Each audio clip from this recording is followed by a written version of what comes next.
Next, we have Greg Sterling from Sterling Market Intelligence. And Search Engine Land and the local search association and more beyond and beyond. All right, so I'm gonna complement what Emily and Cindy said by talking about voice search and personal assistance, digital assistance, and I'm gonna hide behind the podium. No pacing, no TED-like maneuvering. So how many people use voice search? How many people search on their devices with voice? Okay, so estimate what percentage of your searches are done by voice. How many people think of those that raise their hands, more than half of their searches are voice initiated? Okay, so there's like one person, maybe Chris, did you say? No? Okay, Emily, Cindy? No? All right, so most people, not half. What about 25% initiated by voice? So when are you guys searching on your phones? Like 10%? Is that what people are saying? No? 10, just, what kinds of search? Shout it out, what kinds of searches? Yeah, who won the Oscar in 1999? So it's a pretty minor part of your search behavior, it seems like. And you guys are the sophisticated ones. Okay. All right, well, good night, everybody. All right, why am I up here? I really don't understand that then. Okay, so this is in my view, the evolution of search. We're going from this to that, and then finally to something which doesn't look like a conventional device at all. This is Gbo. How many people have seen Gbo? Okay, so we're going to have this sort of distributed access to search, and this is sort of where we'll wind up in a few years. Not that those other devices won't be used. And this is, of course, brought to you by the cloud, artificial intelligence, machine learning, and vast improvements in speech recognition. So there's a lot of stuff going on behind the scenes. A brief history of voice search. I won't read all of this stuff. Speech recognition research has been going on really since the 30s and in earnest since the 50s. So years and years and years of work, enormous amount of work behind the scenes. How many people remember Goog 411? Well, that was really principally designed to capture utterances and tune its speech recognizers. We had Ford Sync that's still around, but obviously voice controls moved into the car. Voice search formally launched in 2008. Siri in 2009 was bought by Apple, or Siri launched and then was bought by Apple and then integrated into the 4S in 2011. Google Now we heard about, and Cortana we heard about a little bit as well. So we've seen this steady march of innovation around voice and behind the scenes kind of search-related innovation. In 2010, Eric Schmidt said about a quarter of Android searches in the US were voice searches, which is more than this sorry crowd is doing. But that was in 2010, and we've heard nothing from Google since then that is remotely like this. We haven't heard anything about quantifying the volume of voice searches, but they have continued to expand availability of voice. It's on the PC now. You know, they've continued to push it. Now we have OK Google. It's a hands-free, voice-initiated search capability with the hot word OK Google. You can do, how many people know you can do a version of this with Siri as well, although it's not so reliable? So when people do voice searches, and this is a mirror really of the larger mobile search behavior, Chitika, which is a mobile ad network, PC and mobile ad network, said in 2010 that people favored local or location-based searches when they did voice search. And I think really that's just a reflection of the underlying mobile search behavior. And this is an old piece of research from Google which shows the distribution of voice searches, scary adult searches at the top to restaurant searches at the bottom. And they said at the time that about 5 to 6 queries were the common query length of voice-initiated searches. So Ray, you're the only person who's doing any kind of regular voice search in this room. Is that consistent with what you do? Yeah, you don't do any porn searches? How many people doing porn searches by voice? Okay. All right. So you know this number, 75% of people, mobile subscribers, have a smartphone. You know, it'll be 90% in 2016. You know this number, 60% of digital media time on mobile devices, mostly in apps. So one of the reasons why people do voice searches, except for the people in this room, is because of the input problem, the keyboard problem. It's clumsy. Aside from the beloved BlackBerry keyboard, which still has its fan base, it's very awkward to do any kind of extended queries, and so people have moved to voice to some degree.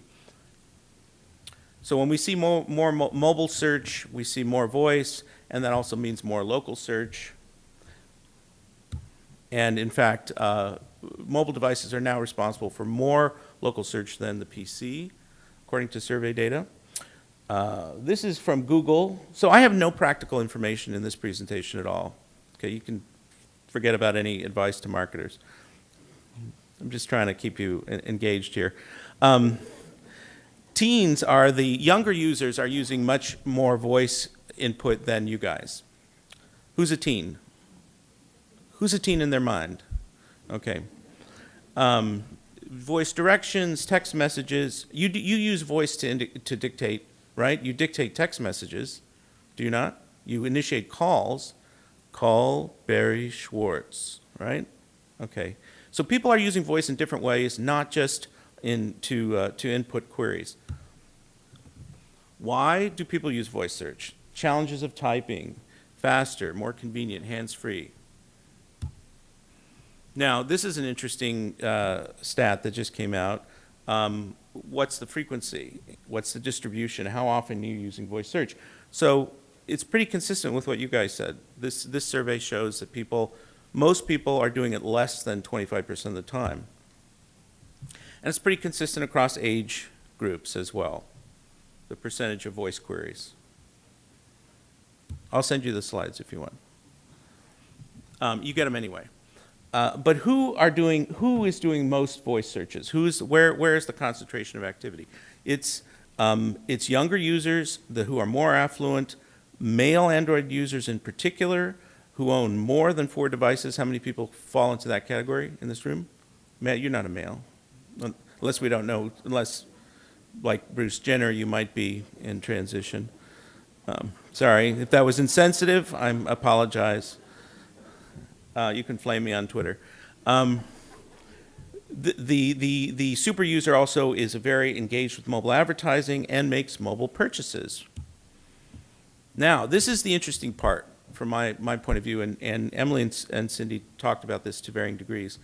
I think we're moving into this interesting beyond search kind of paradigm ultimately. So we have the 3, Apple, Google, and Microsoft. They all have assistants which are at different levels of sophistication development.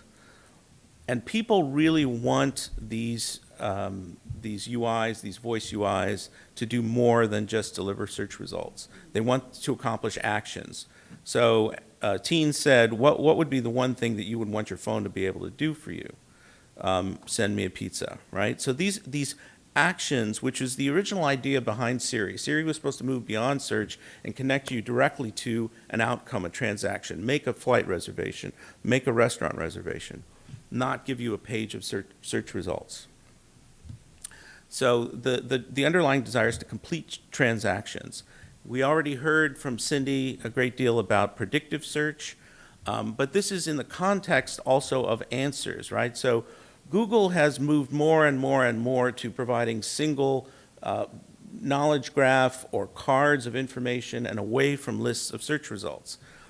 And many people are very upset about this for reasons that were already discussed, because it takes traffic away, or it pushes Google's own content, quote unquote, instead of the third-party publisher content. And I think, the notion of the digital assistant will eventually replace search. Search is a subset of this larger phenomenon where you can do more things with voice input and artificial intelligence in the cloud behind the scenes. So lots of people have used these assistants. How many people, who's used, how many Android users? So people rely on Google now? People use it? Daily usage? Pretty lame, weak responses in this room. Really, I'm shocked by this. You're supposed to be the best and the brightest. So anyway, you can see the kinds of things that people are doing with these assistants. It mimics search activity. Now, this is very interesting. So recently, as Microsoft is betting more and more on Cortana as a differentiator, both on the PC and on mobile in particular, it's kind of subordinating Bing to the experience. So Bing becomes the intelligence engine or the underlying intelligence fabric is the language being used behind Cortana, which is the UI. So the digital assistant is the superset and search is the Intel inside or the subset. And so we have assistant usage frequency. 40% of people are using assistants weekly. Now, these are surveys from a lot of different sources, and it's not always apples to apples.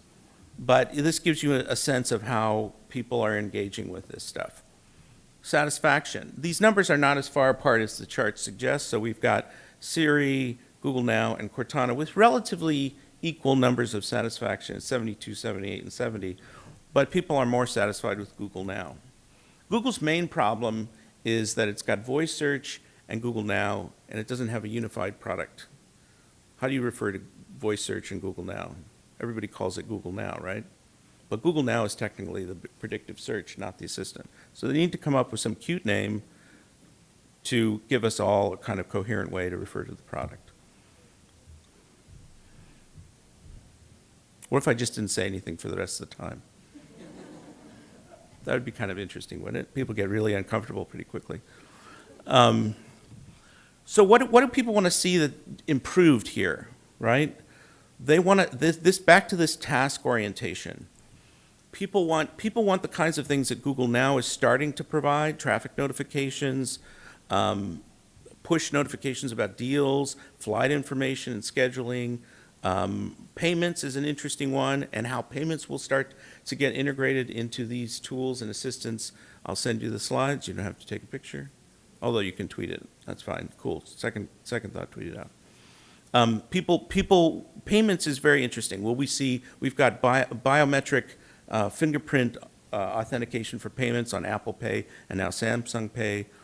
Will we see voice triggers? Will we see voice authentication for payments? I think we will. How soon is another matter. So these are the kinds of things people want to see digital assistants do for them. They want to accomplish tasks where search is a piece of it, but not the defining characteristic.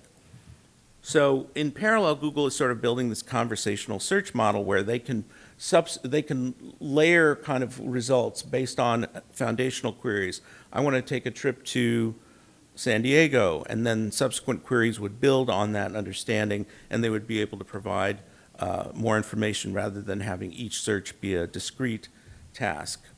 So this plays into the whole phenomenon of the next sort of evolutionary path of search and digital assistants. And the Star Trek computer, of course, is the explicit objective of some of the Google folks. They've been trying to do this for years and years and years with Star Trek computer as a metaphor.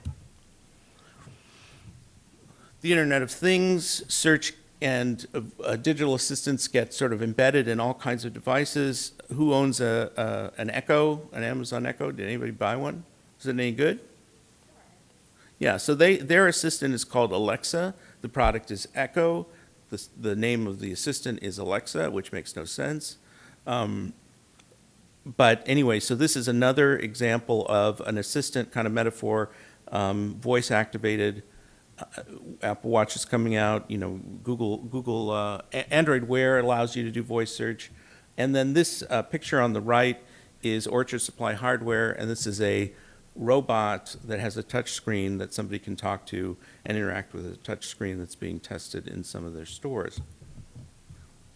So I'm like way ahead of my time here. Was I too fast? Want me to go back, start over? Conclusions and recommendations. All right, so this first one is a kind of a debatable point. One would think logically that queries will get longer and more conversational, especially in an assistant kind of context. I want to find the best sushi restaurant near my hotel in Midtown Manhattan, which has got at least 4.5 stars. But the data go both ways on this. It's not clear that queries will get longer, but if the voice recognition and the improvement of results provides feedback, positive reinforcement, we'll see that. I think we're going to see fewer and fewer SERPs, traditional SERPs, and more cards, more and more answers, more structured data, more information that goes, enables you to transact or take action. And structured data powers these cards, as was already discussed.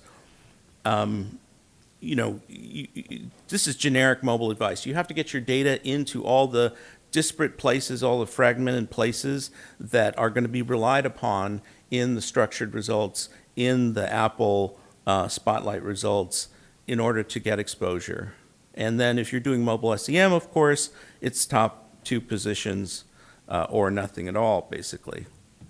And then we are going to see ads ultimately come to Google Now in a sort of a native or display context. Google has said nothing about that, but you can bet that's inevitable.